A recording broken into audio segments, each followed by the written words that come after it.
Welcome in. Today on HHS TV, everything is working. Once again, today we have a Science Olympiad report. A report from the Student Council. And why is there a giant tug in the JSL? That's right now. Live from the Harriton High School television studio in Rosemont, Pennsylvania, this is the RAM Report with Ben Feldman and Hannah Richter.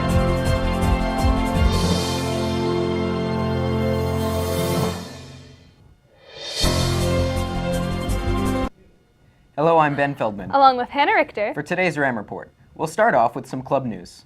Recently, at a school board meeting, a policy to better include gender-expansive and transgender students was passed. If you want to learn more about this topic, you can go to Miss Bold's e-board, or you can join the GSA every Tuesday in room 244, Miss Bold's room.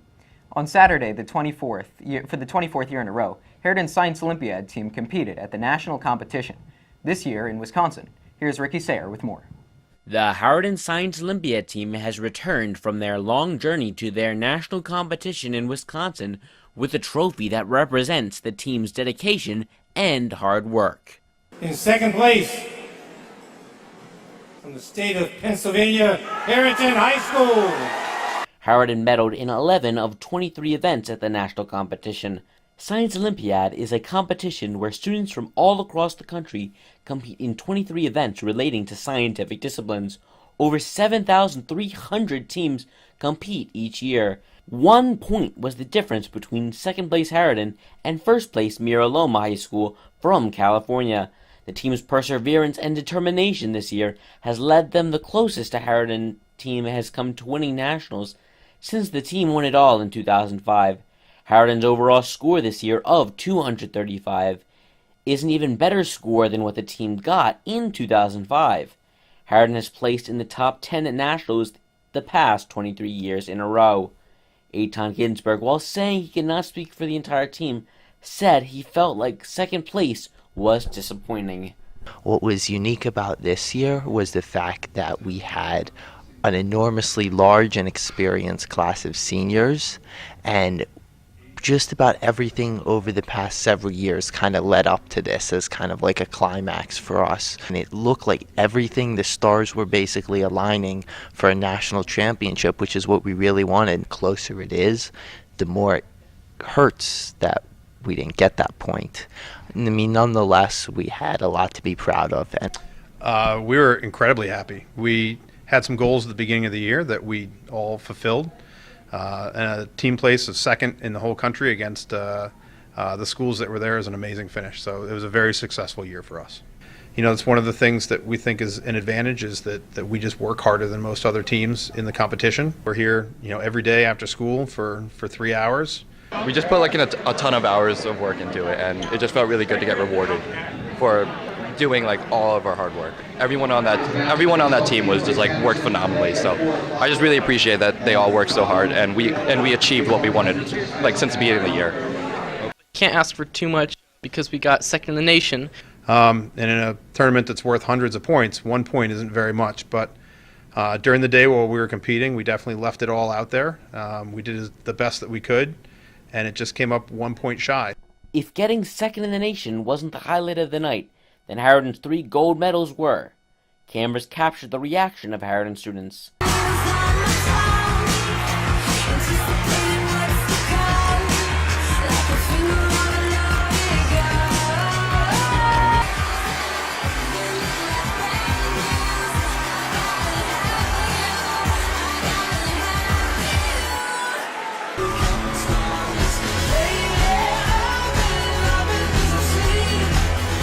Hate to say it, but we're already getting started on next year. So, you know, Harriton will be back, and hopefully we still got one more step to go for next year's season. Plenty of motivation. Reporting for HHS TV, I am Ricky Reports. Stay informed, Harriton. Lower Merion was also well represented by Ballackinwood Middle School, who earned the Team Enterprise Award in the middle school division for the highest placing team not present at the tournament last year. Now on to sports news. On Saturday, the Harriton girls crew team junior 8-boat reached finals in their last race of the year at the Stotesbury Regatta, which just so happens to be the world's biggest high school regatta. In other sports news, the Harriton boys lacrosse team beat WC Henderson yesterday 11-5. They play Upper Dublin in the second round of the playoffs today. As for local news, on Saturday, the 86th annual Radnor Hunt horse races were held in Malvern. The event is essentially the Kentucky Derby of the main line, judging simply by the amount of extravagant hats and dresses that should not be worn in the cold.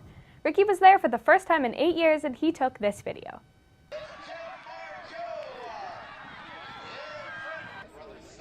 Look at my phone.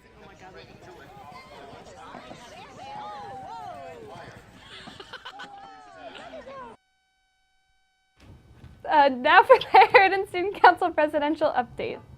Hey Harriton, just a reminder that tomorrow the 8th graders are going to be visiting. Let's be sure to give them a big Harriton welcome. Remember to wear all your Harriton apparel. And finally, don't tell them there's a pool on the 4th floor, because there's not. Thanks, Harriton. Have a great day. Love you, Mom. In other council-related news, Ben Barnett has successfully been able to get the cafeteria to begin a system where students can pre-order deli sandwiches. Harriton, this is your student council president speaking. As one of my campaign promises, I fulfilled the pre-ordering of your deli sandwich lunches.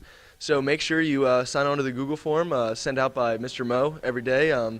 He's a lunch administrator, and you can pre-order your deli sandwiches. It's a great way to decrease the congestion in the lunch line, and it's a great way to get your sandwich early. So thanks. On the national spectrum, yesterday was the Washington State Republican primary. Donald Trump got 76% of the Republican vote, with Ted Cruz and John Kasich each getting about 10%. Trump moves 40 delegates closer to the nomination.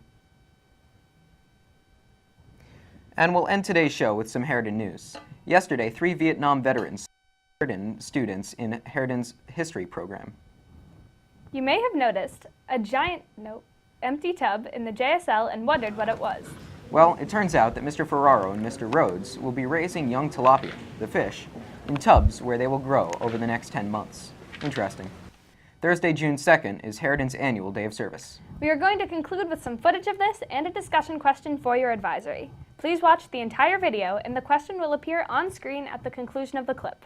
Signing off, this is Hannah Richter and Ben Feldman. Thank you for watching the RIM Report.